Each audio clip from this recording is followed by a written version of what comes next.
മദ്യത്തെ നിരുത്സാഹപ്പെടുത്തുക എന്നുള്ളതും മദ്യവർജനത്തിനായി ജനങ്ങളെ പ്രേരിപ്പിക്കുക എന്നുള്ളതാണ് അടിസ്ഥാനപരമായി.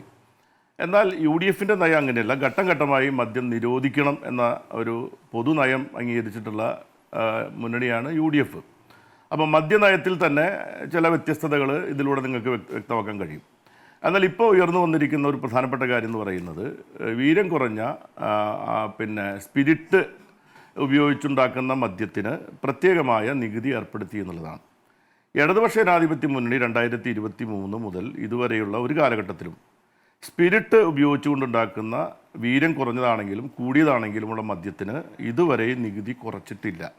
അതാണ് പ്രധാനപ്പെട്ട കാര്യം. 251% നികുതി ഏർപ്പെടുത്തിയിട്ടുണ്ട്.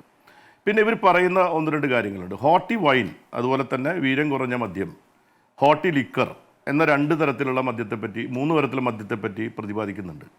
അത് ഹോട്ടി വൈൻ എന്ന ആശയം ഞാൻ കൃഷി വകുപ്പ് മന്ത്രിയായിരിക്കുന്ന സമയത്താണ് അന്നത്തെ ഗവൺമെൻറ്റിന് മുൻപാകെ കേരളത്തിലെ കാർഷിക ഉൽപ്പന്നങ്ങളിൽ നിന്നും വൈൻ ഉൽപ്പാദിപ്പിക്കാൻ വേണ്ടിയിട്ടുള്ള ഒരു പ്രപ്പോസൽ കൃഷി വകുപ്പിൻ്റെ ഭാഗത്താണ് ഉണ്ടായതെന്ന കാര്യം ഞാനിവിടെ പറയാൻ ആഗ്രഹിക്കുകയാണ്.